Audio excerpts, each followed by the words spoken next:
Hey guys, this is OddOneGaming. This is going to be another Dragon Air Salen Gods video. Today is the day 1 or day 2 actually of the Resurgent Dragon, where we can finally start doing our battles and where we actually have more information about the rewards. And I'm gonna say now, I was wrong in my video yesterday and I'm glad that I was, so let's get into this one.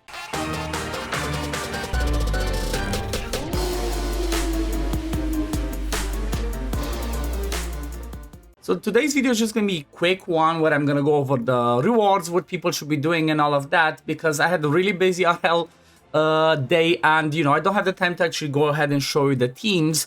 But honestly, just like a quick recap, I guess, or a quick idea is if you throw your normal teams out there. So for example, let's say I throw my Dauntless team that I previously had for the sake of Chaos Shadows.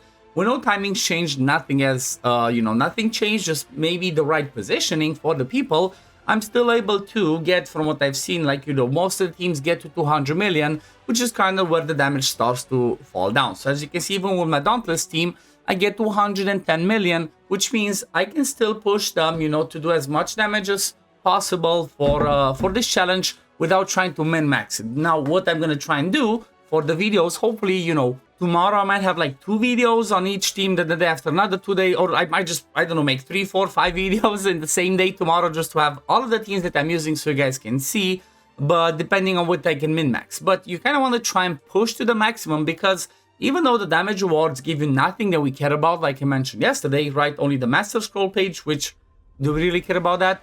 The damage ranking is really important, right? Do keep this in mind. Whatever you rank daily, you're going to get rewards, but then you will also get rewards at the end of it. So you have the damage ranking for today that you can see resets daily, and then you also have the damage, total damage leaderboard, right?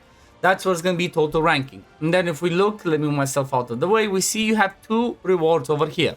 One's total damage ranking, one's daily ranking reward. So if you look at the total damage ranking, you see there's going to be a ton of echoes of Eclipse Hydra, right? So obviously most of you might not be able to be in the top 10, unless you're one of the ones that's in top 10 that watches me, then thank you. But the rewards are going to be pretty juicy, right? Let's say for like my goal, hopefully if I manage to do that, but I doubt it because it's going to be tough. My goal is to try to be top 100, but I think it's only going to be able to be top 200.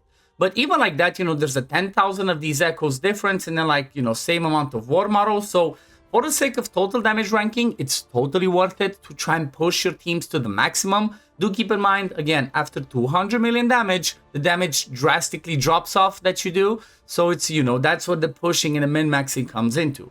But then the important one is this one, which again, I'm glad that I was wrong and I'm glad that they're doing it this way, the daily ranking rewards, right? We're not going to care too much maybe about the Medal of Glory. We're definitely not going to care about Affinity Solvent, because most of us at this point should have all the Affinity boosts maxed out, right? Or getting close to it for the ones that we care.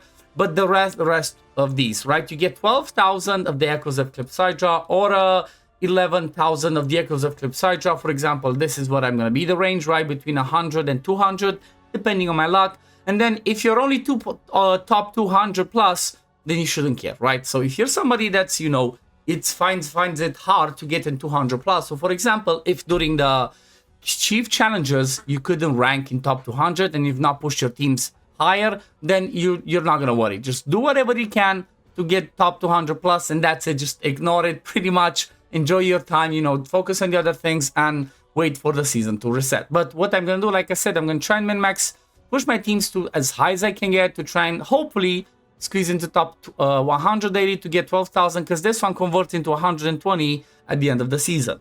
And that's going to be really good, because if we look at it, it's like, what, 8 days, right? So 9 days actually. 9 days times the rewards of, let's say, for example, like I said, of this 120, that's going to be another 1,000, right? Something over 1,000 of the, not Echoes of Eclipse Hydra, but let me see what the currency is called, right? Let's look at the season shop. There we go, pure Sandcore, because pretty much this one converts into, you know, 1. All of this gets split by 100, and that's the amount that you're left with to get this. So by getting another 1,000, that's gonna be good, because it means you should be able to buy out the shop in the next season, and that's what we want to do, right? Or save some, because we know that we're gonna have inspirations for people like Utior, for all the other ones in the further season. So definitely try to push if there's somebody who wants to compete. If not, just follow my advice yesterday, do your fights, and move on with your day and wait for the new season. But Like I said, a bit of a shorter video today. Thank you for watching. As always, if you do enjoy my content, don't forget to like the video, subscribe to the channel to see when I upload next, and I'm going to see you on the next one. Peace, love, take care, everyone. Bye, guys.